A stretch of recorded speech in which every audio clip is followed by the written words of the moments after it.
What's up everyone, Clayton here, and today we are back with another Skyrim build. This is build number 6 of our 7 builds in 7 days series. And I want to thank you guys for all the support so far, and hopefully you guys will enjoy this build too. This build is called the Raider. This build is kind of a take on the Fallout 3 Raiders, if you ever played Fallout 3. I'm kind of trying to bring it into Skyrim because I like both games, and Skyrim has its own equivalent of bandits, but I kind of wanted to give more of a raider feel, and kind of what would happen if a Fallout 3 raider was put into Skyrim, what would they use? So that's kind of what I'm doing here. So for race, I choose a Nord. It can be male or female. I just say use a humanoid race because that kind of fits in with what the Fallout 3 raiders are. You can do whatever you want, but that's just my opinion on what you would want to use. For skill lines, I use two-handed, archery, light armor, speech, and a little bit into the restoration to keep it alive. So for two-handed, you want to get most of the perks that do extra damage, the barbarian perks, as well as the skull crusher perks because you'll be using warhammers. For archery, you want to get every single perk, because archery, you want every single perk because that helps you out a lot. And for this, I use crossbows to kind of be a gun. Since you don't have guns in Skyrim, I think crossbows are the closest thing to being or having a gun.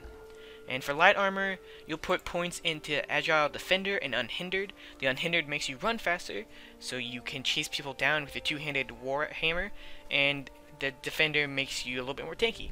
Speech, I use this as kind of a intimidation. You want to get all the perks as you can in here. This is kind of the secondary perk thing that you can use, and this will get you more gold, as well as your intimidation and persuasion will work a lot better. So that way you can intimidate civilians and stuff like that. In restoration, you just want to put a couple points in there so you can stay alive a little bit easier. So since we talked about the perks, I'm going to talk about how the build really works.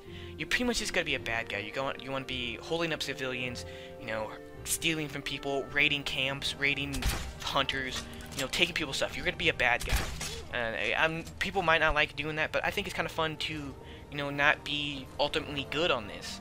So that's what this build's kind of about. You're pretty much a bandit or a raider. I choose being a raider because bandits you see in here already, and this is kind of something new, a take on a bad guy. So we'll go into weapons and apparel. For weapons, I use a steel warhammer. The reason I use this is because in Fallout 3, they have sledgehammers, which kind of relate back to warhammers, and I think steel is the most basic, what a raider would have. They wouldn't have like an ebony warhammer as just a lowly raider. For archery, I use crossbows, which you can get from the Dawnguard DLC. If you do not have the Dawnguard DLC, regular bows would probably work fine. And for armor, I use the hide armor, just because I think it looks closely related to the Fallout 3 armor that some of the raiders use, and that's why I picked that. So that's the armor. And apparel, kind of not really important because you can kind of pick your own warhammer or bow or armor. That's just my opinion on what to use. For shouts, you won't be using shouts because it's kind of a raider. You're kind of a a bad guy. Maybe you don't know you're Dovahkiin. That's what I'm kind of role playing as. You can use shouts if you want to, but I do not recommend it for this build. So for attributes, you want to put a bunch into health and stamina, and not very much into magicka because you're not going to be using any magic abilities besides restoration.